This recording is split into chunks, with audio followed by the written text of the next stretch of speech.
According to the dictionary, this is the definition of normal. Normal, adjective, conforming to a standard, usual, typical, or expected. Simple enough on paper, but in real life, normal is complicated. We don't have a set list of what is and what isn't normal. And this also depends on who you are and who the people around you are. What's normal for me might not be normal for you. Let me use myself as an example. I am non-binary, which means that I'm not a man nor a woman. Non-binary is a broad term for many people with different experiences of their own gender outside male or female. But for me, it means that I exist somewhere in the middle. This has nothing to do with my body or my genitals, but everything to do about my identity. For me, being non-binary is normal, and it's just a fact. Kind of in the same way that I grew up in a small town is just a fact. It doesn't define who I am, but it does affect who I am today. But I also know that this is not normal according to everyone. I am not normal, as told by so many not so kind people on the internet. 2 genders, endless mental disorders. How about fixing this with a few electric shocks? I call this brain damage. These people should be locked up. And it would be for the best if some people wasn't born. All of these are from the dreaded comment section, in this case on a major news network's Facebook page. There was an article about there being more than 2 genders based on an interview with me and several other people.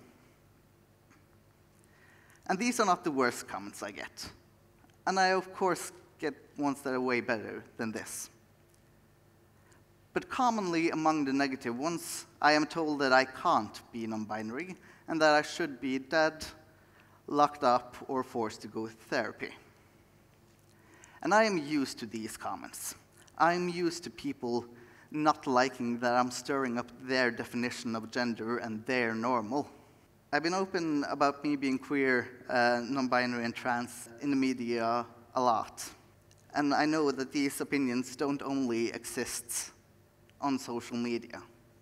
These opinions exist all around in society.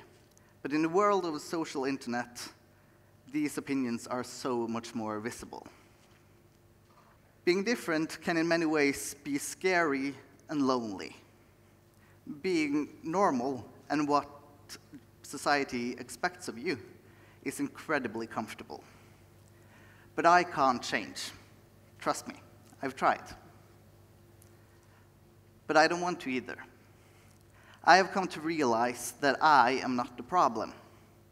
The people outside the norms is not the problem. The problem is that the world apparently isn't big enough for all of us. So instead of changing myself, I want to push and break people's understanding of normal. I believe that it is a privilege to be able to own your own identity without question or hate. Because privilege isn't just about having some perks in society, for example, like having a lot of money. Privilege is also about not having some disadvantages in society, like endless questions, comments, or hate about who you are. I wish to live in a world where diversity is celebrated. But that's a privilege I don't have in many parts of my life. But at the same time, I do. Because in my friend group, my community, and my family, I am not weird. I am not different. I am equal to everyone else, but mostly I am just me. And I didn't grow up in this amazing community. I had to find it. For me, it was coming over information about a summer camp for transgender youth online. And without really thinking about it, I registered to go traveled 17 hours by train and by bus, and with some stressful times with delayed trains and some very panicky phone calls to the organizers, I ended up getting there. And I had the most amazing time of my life. Because for the first time, I didn't feel different, and I didn't feel alone as a young transgender person. The world was flipped upside down for just a few days, where I was a part of the norm. But I also felt that I needed a community myself, where I lived, and not just online, not just once a year, but with the people I see regularly.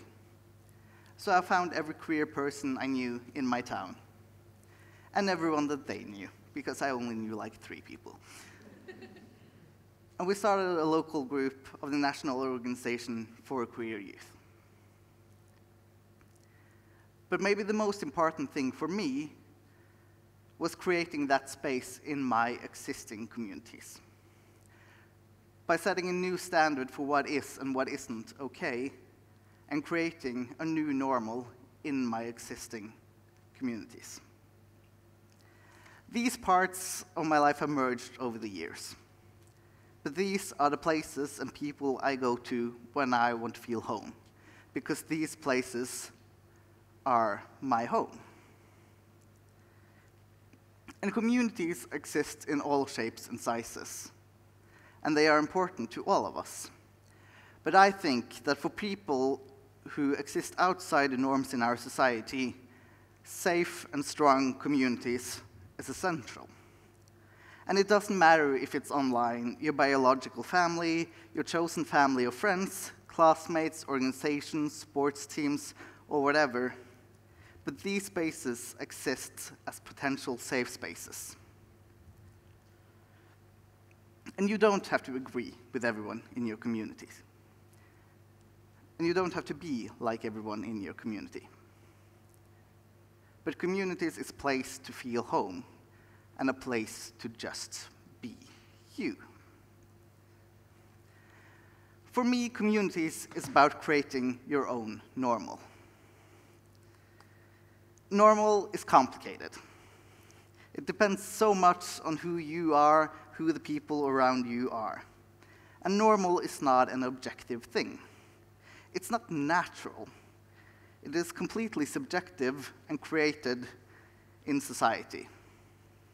But we can challenge, change, expand, and stretch what is and what isn't normal.